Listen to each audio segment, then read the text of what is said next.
Welcome to Bedtime Whispers, where history meets calm. In tonight's story, we'll explore one of history's greatest cover-ups, a time when great civilizations disappeared, records were destroyed, and the truth slowly faded away. As you close your eyes and listen, imagine walking through the remains of forgotten empires, where the voices of the past still softly echo. This isn't just a bedtime story. It's a bedtime history story made to calm your mind, help you relax, and remind you how easily time can erase what once was. Now, take a deep breath, get comfortable, and let Bedtime Whispers take you into the vanishing records of a forgotten era. Chapter 1. The Vanishing Records of a Forgotten Era. Take a slow breath and let the world fade away.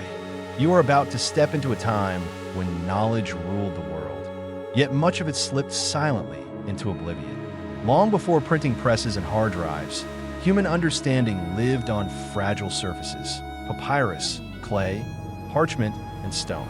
Each word written was a promise that the story would survive. But time, greed, and fire had different plans. The ancient world was alive with voices. In Mesopotamia, scribes pressed tiny wedge-shaped symbols into wet clay, capturing trade records, laws, and myths of gods. In Egypt, priests filled scrolls with hieroglyphs that told stories of creation, medicine, and the afterlife. Greek philosophers wrote about stars, music, and the nature of truth. Roman engineers documented their inventions with mathematical precision. Humanity was building a great web of wisdom, a record of what it had learned. Then, silence began to spread. The first great loss that history remembers is the Library of Alexandria. Imagine its halls filled with scholars, shelves bending under the weight of thousands of scrolls written in many languages. Within its walls, there were maps of stars, treatises on medicine, plays, poems, and ideas that challenged the world. But all it took was one spark. Fire consumed the docks, the flames spread, and centuries of knowledge turned to smoke. Historians still debate who was to blame: Caesar's army, later rulers, or simple neglect, but no one disputes the loss. It was the mind of humanity itself burning. The Library of Alexandria was not the only victim. Across time and continents, wisdom met destruction again and again. In China, the first emperor, Qin Shi Huang, ordered books to be burned, fearing that knowledge would weaken his control. In the Mayan world, Spanish conquerors destroyed sacred codices, calling them works of the devil. In Baghdad, the great house of wisdom, a center of science and discovery, was thrown into the Tigris River by Mongol soldiers. The ink of thousands of manuscripts stained the waters black for days. Each time, centuries of learning vanished in hours. With every loss, humanity became a little more forgetful. When Rome fell, its vast archives crumbled too. Roads broke apart, cities decayed, and the flow of information slowed to a trickle. In the cold monasteries of medieval Europe, monks worked by candlelight, copying what few books remained. Every letter they wrote was an act of resistance against forgetting.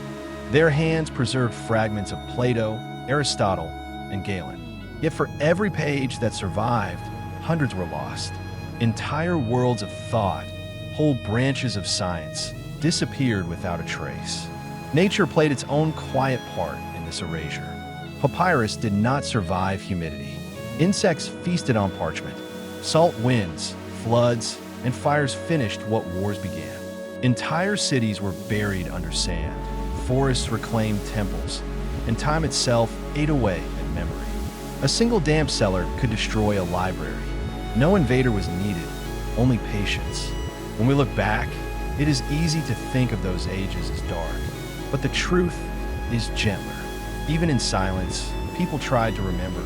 They carved stories onto walls, retold myths by firelight, and passed lessons from teacher to student. They whispered fragments of the past, hoping someone in the future would listen. Centuries later, the world began to dig again.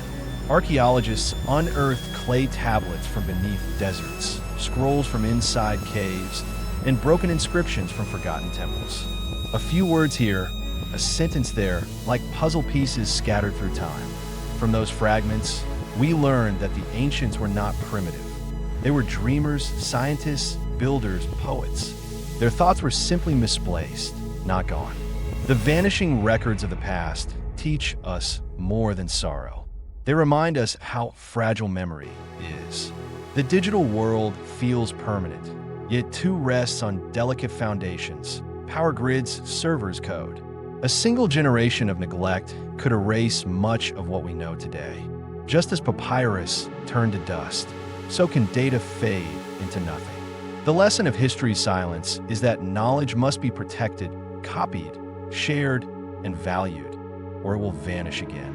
As you imagine those ancient scrolls turning to ash, think also of the hands that once wrote them, people who believed their ideas would outlive them. In a way, they were right. Though their words were lost, their desire to understand the world survives in us. Every discovery we make, every story we tell, is a small act of remembrance. The vanishing records of a forgotten era are not only about loss, they are about rediscovery, proof that even when time tries to erase us, something always remains. A symbol carved into stone, a word in an old language, a whisper from the past saying, "We were here." And so, as the night deepens, let these quiet echoes remind you that memory is both fragile and eternal. The pages may burn, but the story never truly ends. Chapter 2: How History Gets Written by the Powerful. History is not just a record of what happened. It is a story about who had the power to decide what was worth remembering. Every page that survived was written, edited, or approved by someone with influence. A ruler, a priest, a conqueror, or a scholar loyal to the throne. The rest, the voices of the defeated or the poor, often faded away before anyone could listen. Throughout time, power has shaped truth. Kings and emperors didn't simply rule through armies, they ruled through stories. Pharaohs ordered their victories carved on temple walls, their defeats erased from stone. Roman emperors declared themselves gods, commissioning poets and historians to celebrate their glory. In China, entire dynasties rewrote the past to justify their rise, describing former rulers as corrupt and weak. What we read today is not pure memory. It is the version that survived political approval. Take the example of Emperor Augustus of Rome. After years of civil war, he declared peace under his rule and had a monumental inscription created, the residential Gesti Divi Augusti, the deeds of the divine Augustus. It lists his victories, generosity, and wisdom. Nowhere does it mention the rivers of blood spilled to secure that peace. For centuries, this was the record that defined him, a carefully shaped image of perfection. History remembered the story he wanted it to tell. In ancient Egypt, rulers practiced something called damnatio memoriae, the condemnation of memory. When a pharaoh or noble fell from favor, their names were scratched off monuments, their statues defaced, their stories deleted. To erase a name was to erase a soul. Centuries later, archaeologists found broken carvings and missing inscriptions, realizing how thoroughly power could silence someone, even in stone. Religious institutions also shaped the narrative. In medieval Europe, monks were the main keepers of written records. Their loyalty was to the church, and so were their priorities. Books that challenged religious teachings were destroyed or locked away. Entire philosophies disappeared because they questioned the official truth. The church preserved valuable knowledge, but filtered it through faith and authority. What remained was holy, but not always honest. Across Asia, Africa, and the Americas, power wrote stories of conquest in similar ways. When one empire fell and another rose, new rulers redefined history to glorify their ancestors and justify their rule. The Aztecs told tales of divine guidance, leading them to their capital. The Chinese dynastic cycle described every ruler as chosen by heaven, until failure proved otherwise. In each case, the pattern was the same. History bent to the will of the powerful. Even the language of history shows control. Words like civilized and barbaric, golden age and dark age were invented by those in power to separate themselves from others. The Greeks called everyone outside their culture barbarians. Later, European colonizers described entire continents as uncivilized, not because they lacked knowledge, but because they did not fit the European mold. By controlling language, the powerful shaped how the future would think. Take the example of Emperor Augustus of Rome. After years of civil war, he declared peace under his rule and had a monumental inscription created, the residential Gesti Divi Augusti, the deeds of the divine Augustus. It lists his victories, generosity, and wisdom. Nowhere does it mention the rivers of blood spilled to secure that peace.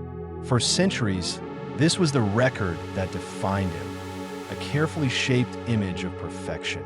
History remembered the story he wanted it to tell. In ancient Egypt, rulers practiced something called damnatio memoriae, the condemnation of memory. When a pharaoh or noble fell from favor, their names were scratched off monuments, their statues defaced, their stories deleted. To erase a name was to erase a soul.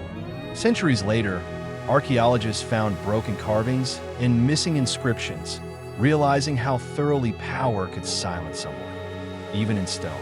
Religious institutions also shaped the narrative. In medieval Europe, monks were the main keepers of written records. Their loyalty was to the church, and so were their priorities. Books that challenged religious teachings were destroyed or locked away. Entire philosophies disappeared because they questioned the official truth. The church preserved valuable knowledge, but filtered it through faith and authority. What remained was holy, but not always honest. Across Asia, Africa, and the Americas, power wrote stories of conquest in similar ways. When one empire fell and another rose, new rulers redefined history to glorify their ancestors and justify their rule. The Aztecs told tales of divine guidance, leading them to their capital.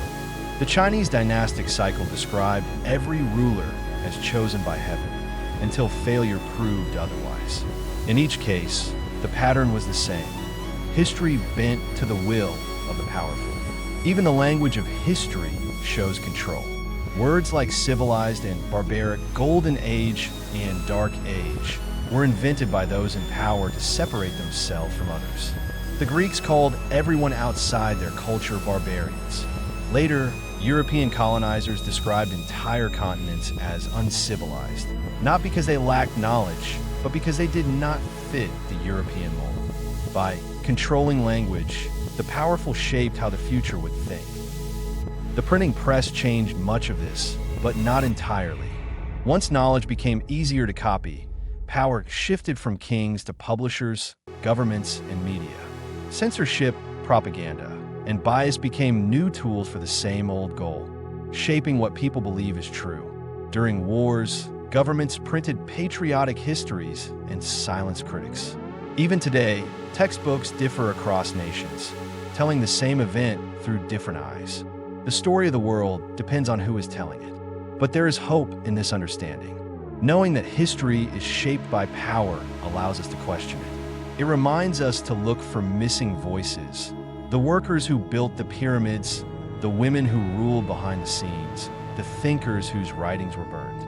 Their stories may be hidden, but traces remain in art, oral traditions, and forgotten letters. Every recovered voice reshapes the past into something more complete. Power writes the first draft of history, but curiosity writes the next. Every time a new document is found, every time a story is retold from another point of view, the past becomes a little clearer. The truth may never be perfect, but it grows closer when more voices are heard. The powerful may have written history, but they could never control memory forever. The ruins, the artifacts, and the whispers that remain all carry the same quiet message. Truth cannot be buried forever. It waits, patient and persistent, for someone willing to listen. And so, the story continues. The pen may belong to the powerful, but the truth belongs to time. Chapter 3, A Great Civilization Lost to Time. Beneath layers of dust and silence lie traces of a world that once thrived. a world filled with art, science, and dreams. Entire civilizations have risen, flourished, and vanished, leaving behind only whispers in the earth. Their stories are written not in words but in broken walls, shattered pottery, and fading symbols carved on stone. What happened to them? How could such greatness disappear so completely that we now struggle to remember their names? One such mystery lies in the Indus Valley Civilization, one of the earliest and most advanced societies known to humankind. Around 2600 BCE, cities like Harappa and Mohenjo-daro stood as marvels of urban planning. They had paved streets, drainage systems, and houses with multiple rooms, achievements thousands of years ahead of their time. There were no grand palaces, no huge temples towering over citizens. It was a civilization built on order, equality, and knowledge. Yet around 1900 BCE, it faded. The people left, the cities emptied, and the script they used became unreadable. For centuries, no one even knew they existed. The desert covered their cities. Winds carried away the last signs of life. It wasn't until the 1920s that archaeologists uncovered the ruins and realized that this forgotten civilization had rivaled Egypt and Mesopotamia in sophistication. And yet, we still don't know what they called themselves or why they vanished. Some say climate change shifted rivers and ruined crops. Others believe invasions or disease destroyed them. Whatever the reason, the Indus people disappeared without leaving a single word we can read. But they were not alone in their silence. The Minoan civilization on the island of Crete was another masterpiece of human creativity. Around 2000 BCE, they built palaces filled with colorful frescoes, invented advanced plumbing systems, and sailed the Mediterranean Sea as powerful traders. Their art celebrated life, dolphins, flowers, dancers, and gods of nature. Unlike many ancient cultures, they did not seem obsessed with war. Yet, around 1450 BCE, their world ended abruptly. Earthquakes shook the island, and a massive volcanic eruption from nearby Thera, modern-day Santorini, may have destroyed their cities and economy. By the time Greek civilization rose, the Minoans were gone, their writing undeciphered, their gods forgotten. Far across the ocean, the Maya civilization once ruled the rainforests of Central America. Their knowledge of astronomy was so precise that they predicted eclipses centuries in advance. They built towering pyramids, wrote thousands of books, and recorded detailed calendars tracking cosmic cycles. Then, around the 9th century, their great cities, Tikal, Palenque, and Copan, were abandoned. Forests swallowed the temples. Birds sang over empty plazas. Scholars still debate why the Maya world collapsed. Drought, war, rebellion, or disease. The truth may be a mix of them all. But one fact remains clear. For hundreds of years, the jungle kept their story secret until explorers rediscovered it. In the Andes, the Nazca and Tiwanaku civilizations met similar fates. The Nazca left enormous designs etched into the desert floor. Lines so vast they can only be seen from the sky. No one knows for certain why they made them. The Tiwanaku built monumental stone cities near Lake Titicaca, yet their culture, too, fell silent long before the Inca Empire appeared. All that remains are stone faces, doorways, and foundations, evidence of people who once mastered the land but could not escape time. Each lost civilization holds lessons about humanity. They remind us that greatness does not guarantee survival. Empires can rise to unimaginable heights, but one shift in climate, one failed harvest, one spark of war, or one forgotten generation can erase centuries of progress. The earth itself becomes the storyteller, holding their secrets under layers of soil. And yet, their absence is not complete. The symbols carved on stones, the patterns in their cities, and the myths passed down through generations all speak softly of who they were. When archaeologists brush away dust from ancient walls, it is not just excavation, it is resurrection. Every artifact brings them back to life, if only for a moment. Perhaps what makes these civilizations most fascinating is how modern they feel. The Indus people cared about hygiene, equality, and city planning. The Minoans valued beauty, art, and trade. The Maya studied stars and time. They were not so different from us, curious, ambitious, and vulnerable. Their fall shows that even the most advanced societies can vanish if they lose balance with nature or each other. Sometimes, the silence of these lost worlds feels heavier than words. Standing among their ruins, one can almost sense the echoes of laughter, prayers, and footsteps, as if time itself remembers. And maybe it does, because history does not forget completely. It only hides what we have not yet found. A great civilization lost to time is never truly gone. It waits patiently beneath the surface, ready to speak again when someone listens. The stones, the carvings, and the soil whisper the same truth. Human greatness is fragile, but human curiosity endures. As long as we keep searching, the lost will never remain silent forever. Chapter 4. The role of fire, war, and climate in erasure. Fire, war, and climate. Three forces that have shaped the destiny of humanity more than any king or empire. They are the quiet destroyers of history, erasing centuries of progress in moments, turning thriving worlds into forgotten ruins. What the pen builds, fire can burn. What the heart creates, war can shatter. And what the earth nurtures, climate can take back without mercy. From the dawn of civilization, fire has been both friend and enemy. It warmed our homes, cooked our food, and forged our tools.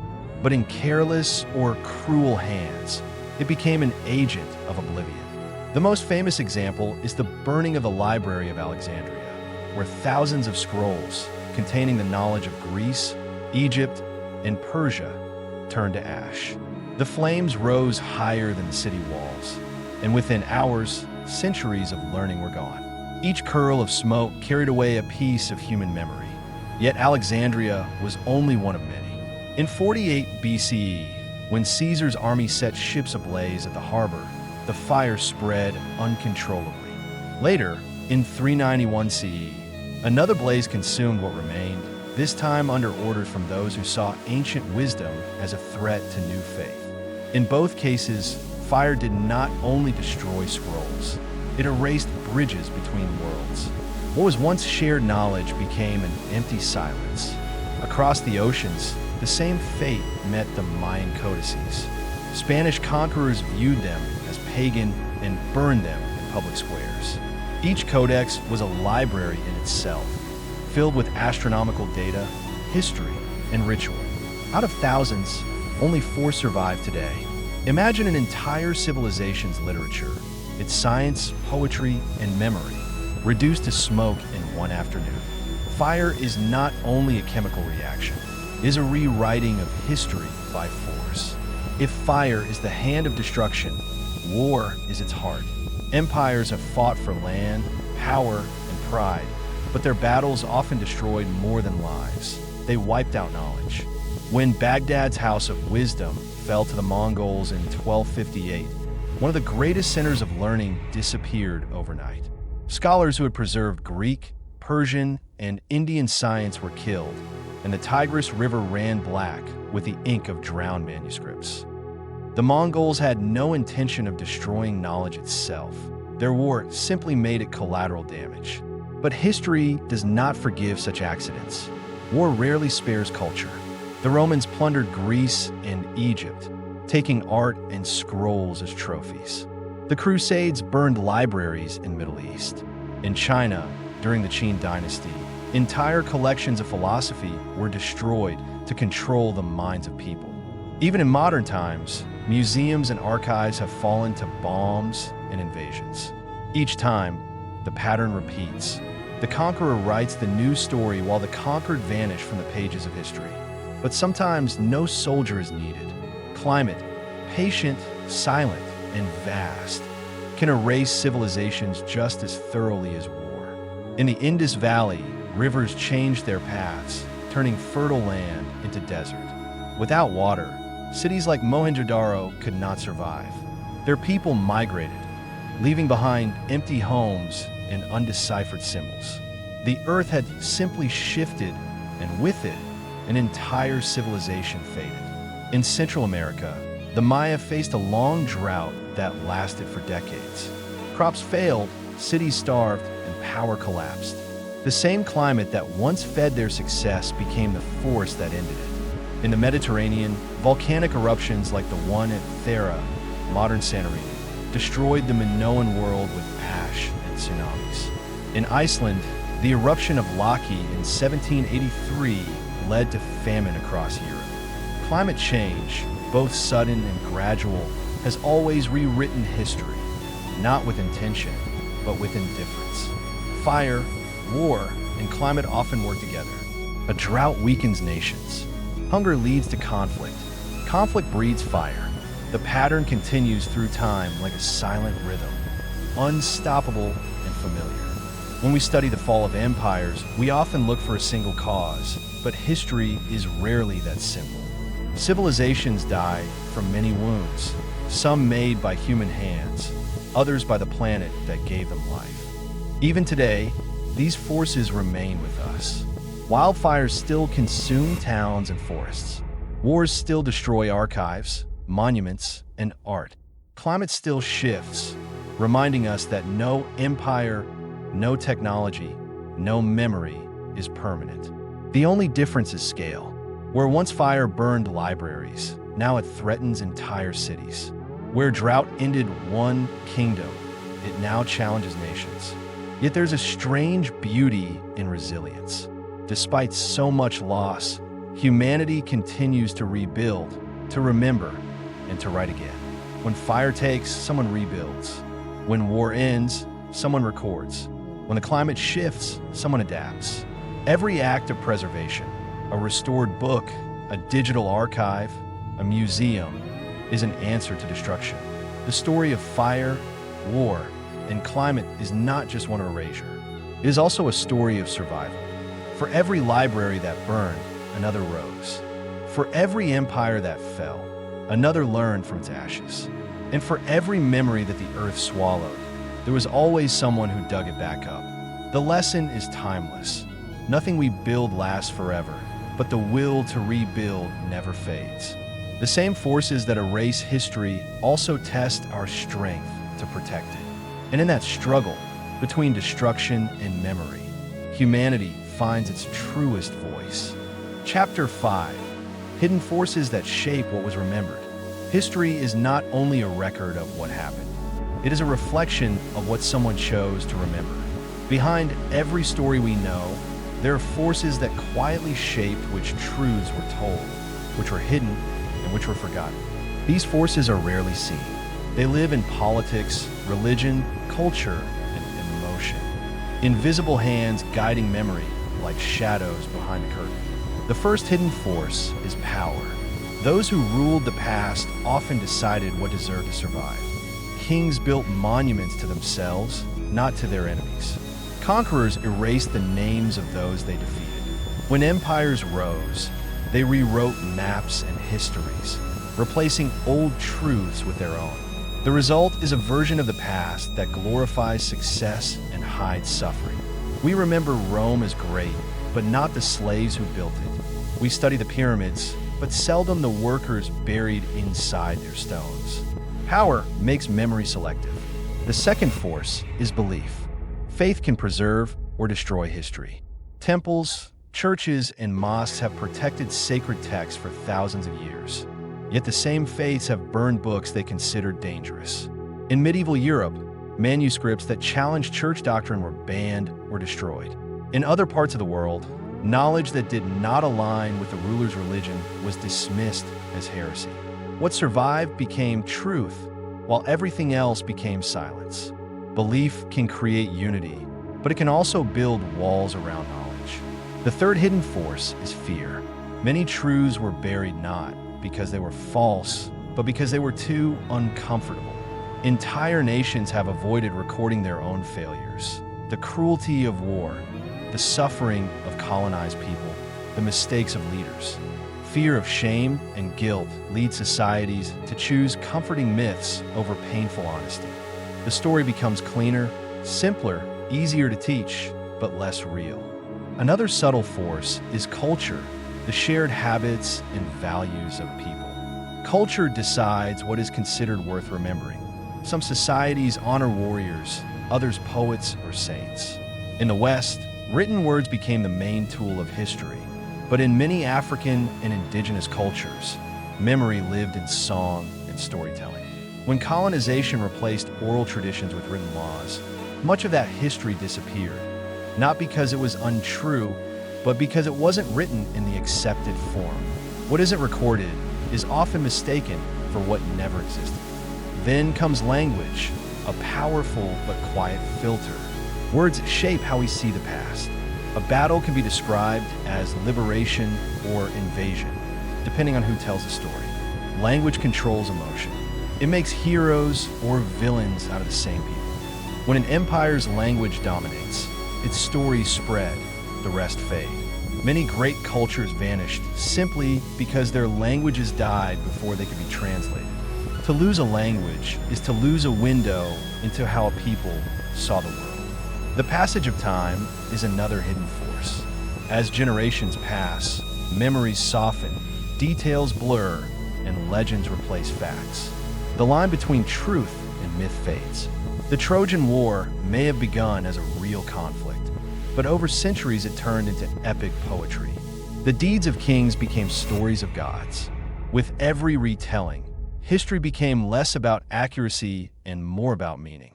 Time doesn't erase memory suddenly. It rewrites it slowly, word by word. There are also economic forces. What is funded is remembered. What is not funded disappears. Archaeological digs, research, and preservation depend on money and interest. Many ancient sites remain buried simply because they lie outside today's political borders or economic priorities. Civilizations without gold, trade, or fame often remain invisible, waiting for someone curious enough to look. Even accident has played its part. Fires, floods, insects, or mold can decide which books survive. A single monastery in Ireland might save a Roman text that vanished everywhere else. A chest of letters found in an attic can rewrite a century's understanding of art or science. Luck often determines what becomes history and what becomes dust.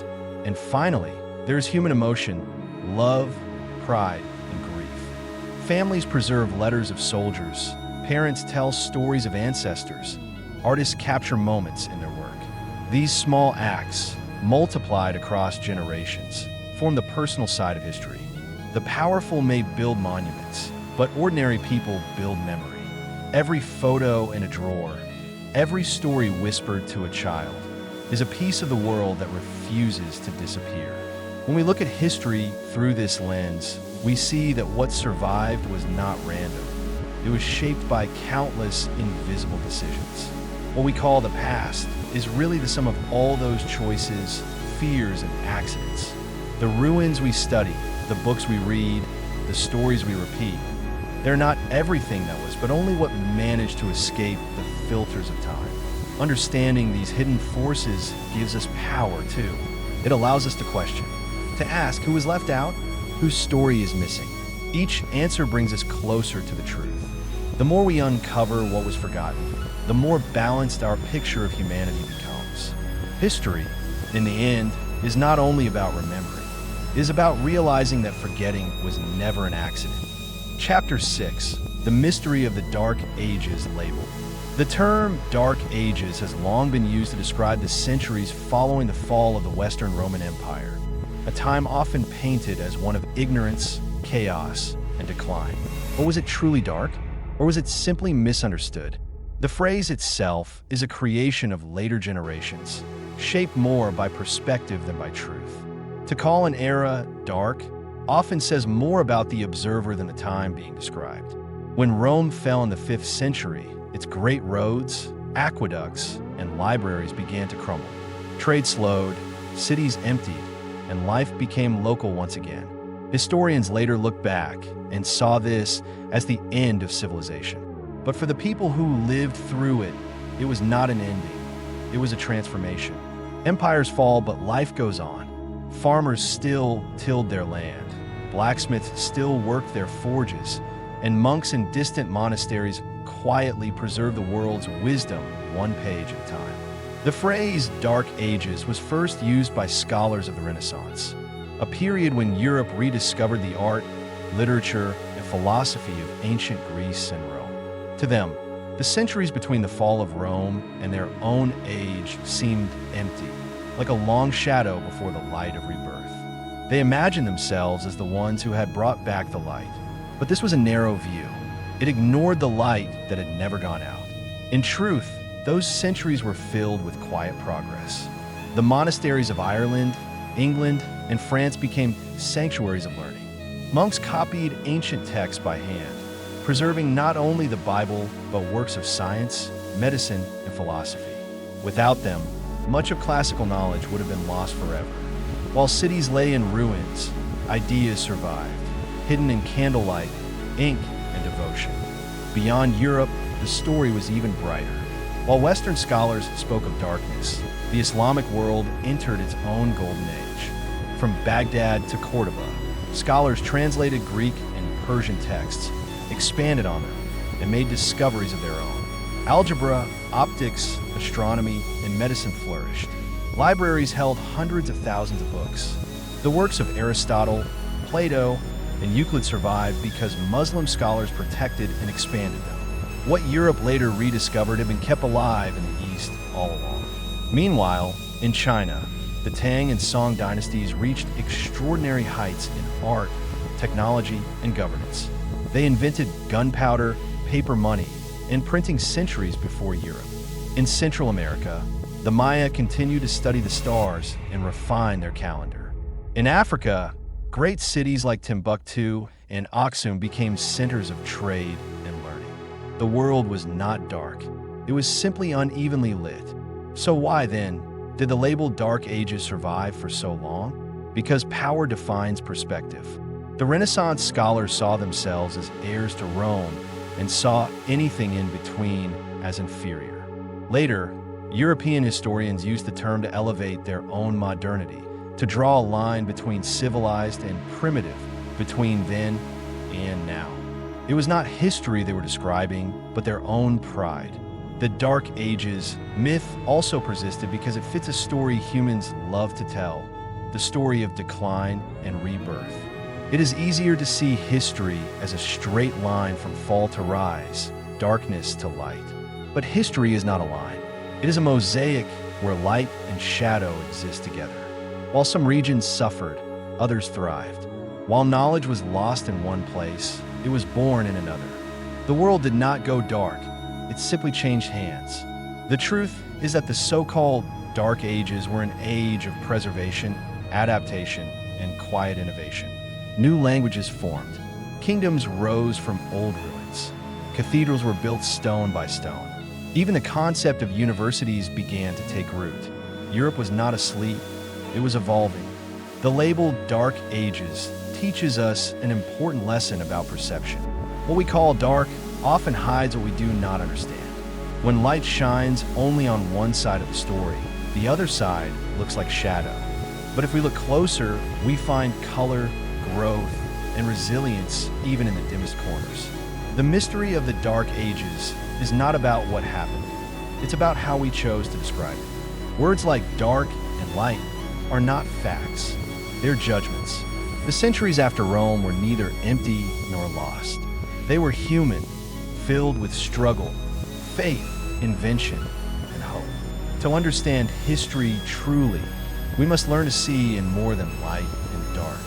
We must learn to see in shades, the quiet grays where life continued, where knowledge waited, and where the seeds of the modern world quietly began to grow. Chapter 7, Rediscovering the Missing Voices. Every age leaves behind its stories, yet not all stories are heard. For centuries, history has spoken in the voices of kings, conquerors, and scholars, while countless others were left silent. The missing voices of history belong to the ordinary, the defeated, and the forgotten. Farmers, women, slaves, travelers, and dreamers whose names never made it to the scrolls or books. They lived, they worked, they loved, and they built the world as much as the powerful did. Only now, Through patient rediscovery, are their whispers beginning to reach us again? For much of human history, the past was recorded by those who could write, and writing itself was a privilege. In ancient Mesopotamia and Egypt, literacy was the domain of priests and officials. The common person's thoughts, fears, and joys were rarely written down. Their history lived in songs, carvings, and stories told beside fires, fragile threads easily lost in time. Yet archaeology and technology have begun to recover what writing ignored. Pottery fragments, household tools, and burial sites now tell the everyday story of how people actually lived.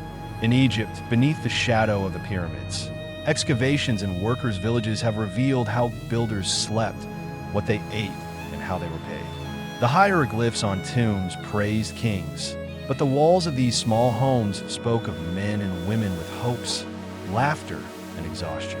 It was a reminder that history is not only built by rulers, it is carried on the backs of those whose names were never carved in stone. Across the seas in Greece, archaeologists have uncovered graffiti etched by sailors and merchants. Simple words like, "I was here," or "for luck on the journey." These brief markings, once dismissed as vandalism, are now treasured as human fingerprints across time.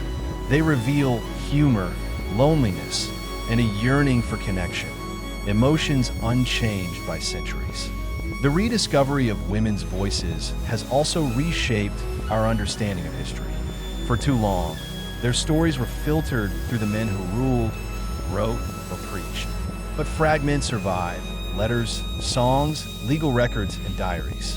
From Sappho's poetry on love and loss to the letters of medieval noble women managing estates during war, these voices challenge the silence once thought natural. In every era, women were thinkers, healers, and leaders. They were simply not recorded as such. Rediscovering them changes the shape of history itself. Then there are the voices of the conquered and enslaved. Their stories were not meant to survive, yet they persist in unexpected ways. In the Americas, songs once sung in the fields carried memories of home and freedom. In Australia, indigenous rock art tells stories that are thousands of years old, stories still alive in the songs of their descendants.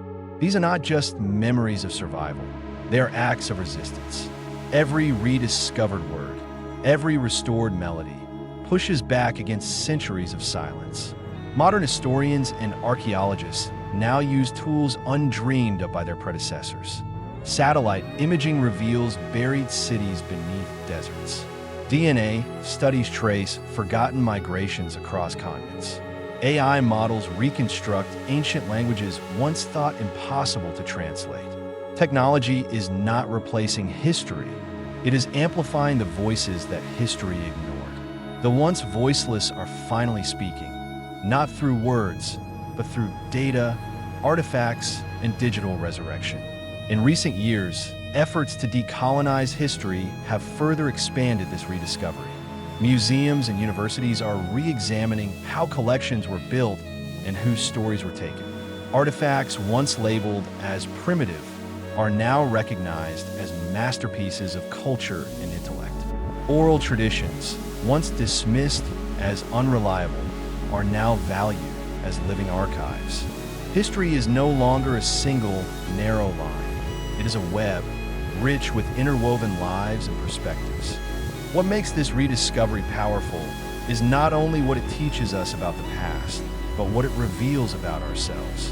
To hear the missing voices is to remember that history was never silent. We simply weren't listening. Every civilization, no matter how grand, was built on shared effort. Every discovery we celebrate rests on unknown hands that shaped, carried, or protected it. The missing voices remind us that humanity's story is far bigger than the few who ruled. They remind us that greatness is not only in monuments, but in moments. In a mother's lullaby, a craftsman's mark, or a traveler's note scratched on a stone. To rediscover them is to return dignity to those who were forgotten. In a way, these voices never truly disappeared. They waited, buried under earth, paper, and prejudice, for someone willing to listen. Now, with every excavation, translation, and restored song, they rise again. Each rediscovered voice makes the chorus of history fuller and more human. The past is no longer a single echo from the throne room of kings. It is 1,000 whispers from across time, joining together to say, "We were here too." Chapter 8. Implications for our understanding today. Every story we uncover, every ruin we brush free of dust, every fragment of writing we translate, all of it changes not only how we see the past, but how we see ourselves. The rediscovery of forgotten civilizations, missing voices, and hidden truths does more than fill history books. It reshapes our understanding of who we are, where we come from, and what it means to be human. For centuries, the past was seen as a straight line, a tale of constant progress, where each generation was wiser and more advanced than the last. But the truth revealed by history is far more complex. Civilizations have risen and fallen, sometimes reaching levels of knowledge and creativity equal to or greater than our own. The ruins of the Indus Valley, the mathematics of the Maya, the engineering of the Romans, the philosophy of the Greeks, and the astronomy of the Islamic Golden Age all prove one thing: progress is not permanent. It ebbs and flows.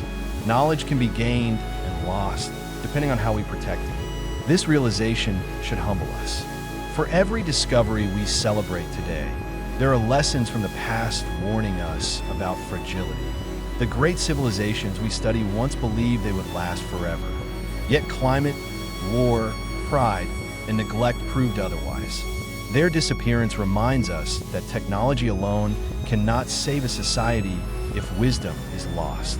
What protects humanity is not invention, but intention. The collective will to preserve truth, share knowledge, and learn from one another. History also reminds us that memory is power. The way we record and teach history shapes identity. Nations rise around the stories they tell about themselves.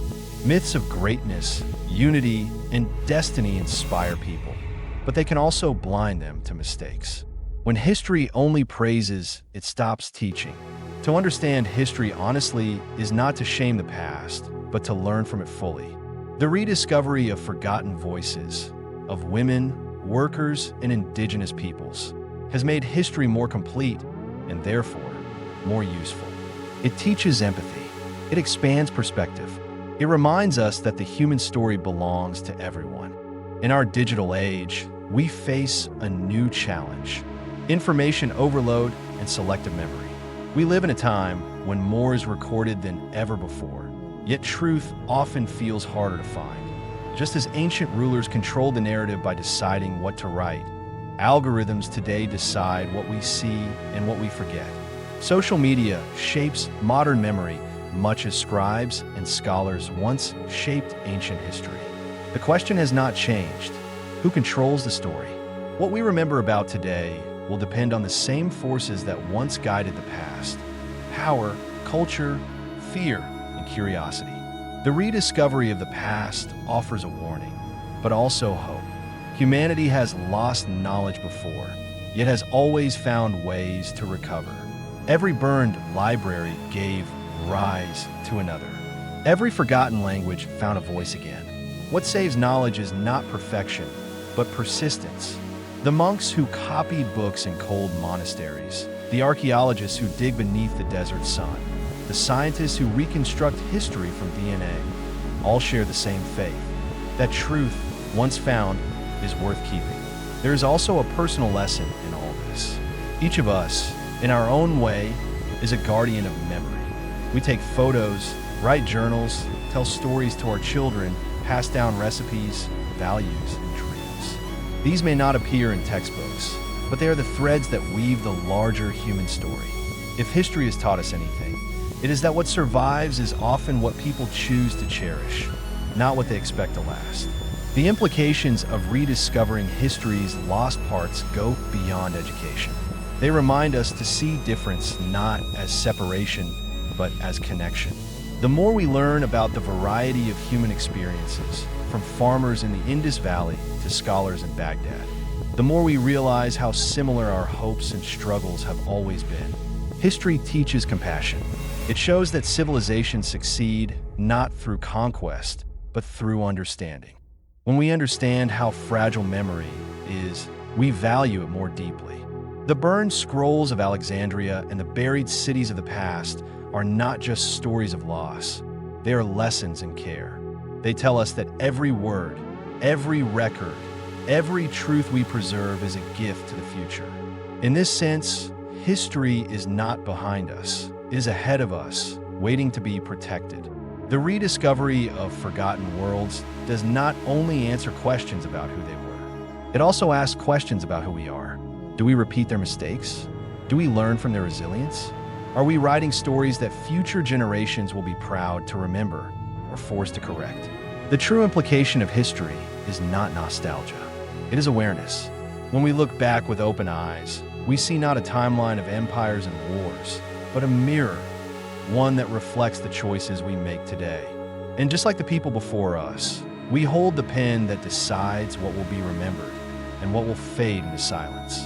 Chapter 9: Why the Cover-Up Matters for Us Now. Every generation inherits not just the knowledge of the past, but also its silences. What we do not know, or are not told, shapes our world as much as what we learn. The great cover-ups of history were not always acts of deception. Sometimes they were acts of neglect, bias, or convenience. But whether intentional or accidental, every lost truth creates a gap in our understanding, a blank space where insight, warning, and wisdom should have been. Today, those gaps still influence the way we think, live, and lead. Understanding the cover-ups of the past matters because they reveal a timeless truth. History is never complete. It is written, edited, and retold through the lens of those with power, purpose, or fear. The rulers of old controlled scrolls and stone tablets. Today, control exists in digital spaces, in algorithms, media, and the flow of information. When stories are hidden or distorted, humanity risks repeating its oldest mistakes, believing we are unique in struggles that others have already faced and overcome. When we forget how easily truth can vanish, we grow careless with it. The burning of Alexandria, the destruction of Mayan codices, the loss of indigenous histories, each represents more than a tragedy of the past. They are warnings. Knowledge once erased is difficult, sometimes impossible, to recover. The price of neglect is silence, and silence always favors those who benefit from it. Every forgotten civilization and every rewritten chronicle remind us that protecting truth is not just a scholarly duty, it is a moral one. The cover-up matters because it teaches humility. The ancients were not primitive. Many were astronomers, engineers, and philosophers whose ideas we are only beginning to rediscover. By labeling them as less advanced, past generations justified conquest and exploitation.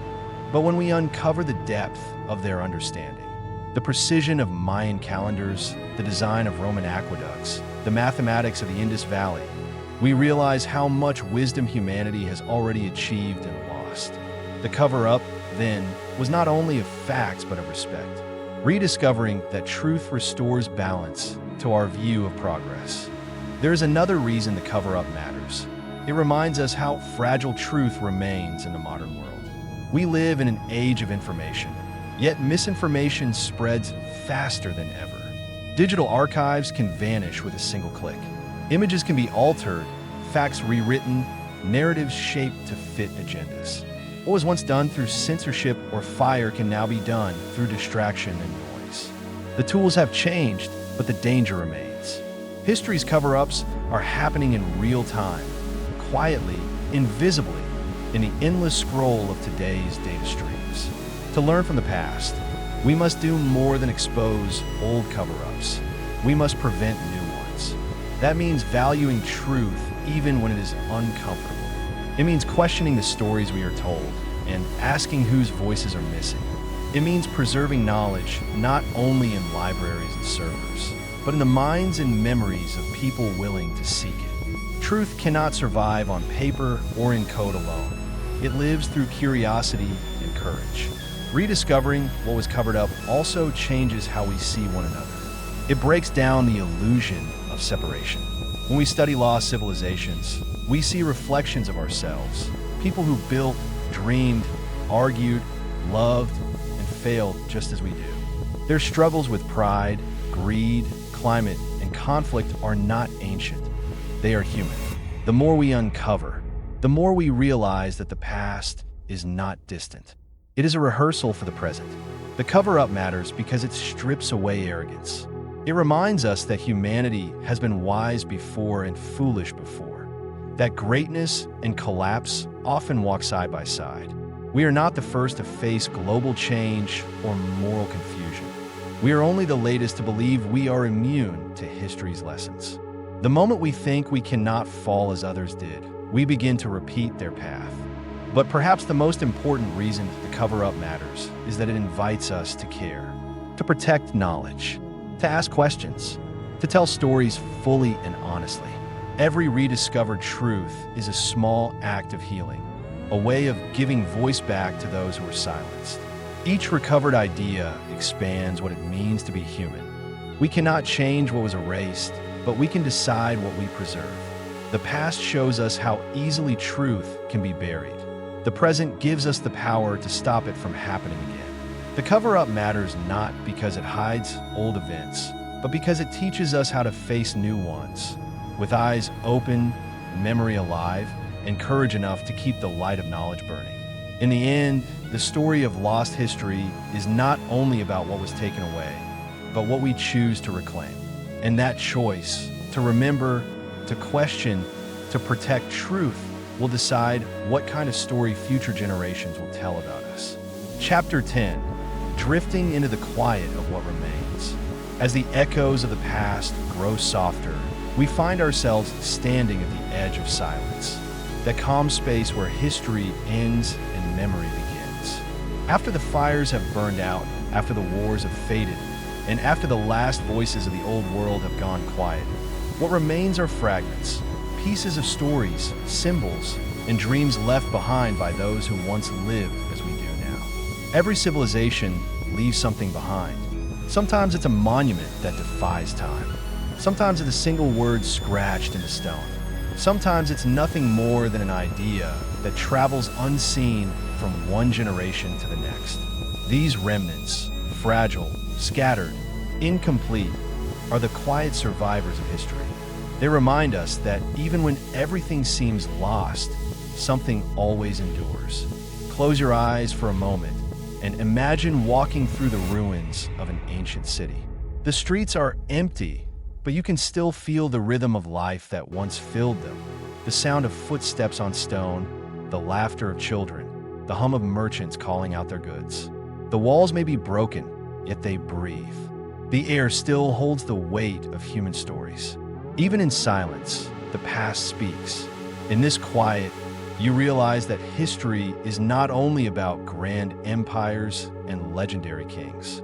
It is about the ordinary, the unknown poet who carved a line of verse on a temple wall, the mother who sang to her child as she watched the stars, the builder who placed each brick with care, never imagining his work would be studied thousands of years later. These small, tender moments are what truly survive.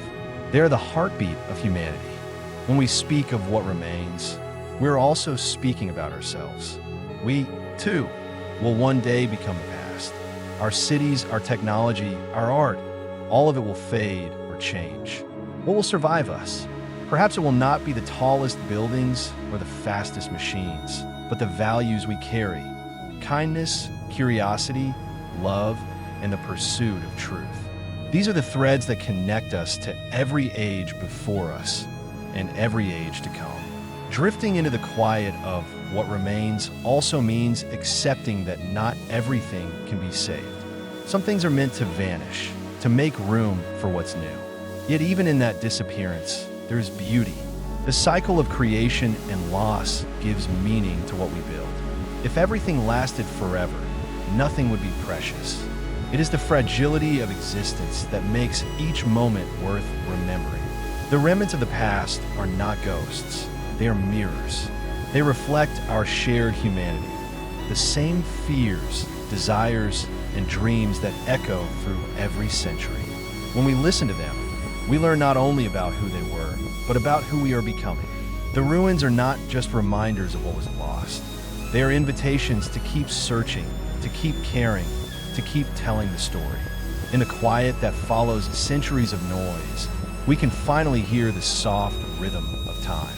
It whispers that knowledge is not gone, only waiting to be found again. It reminds us that truth can sleep, but it never dies.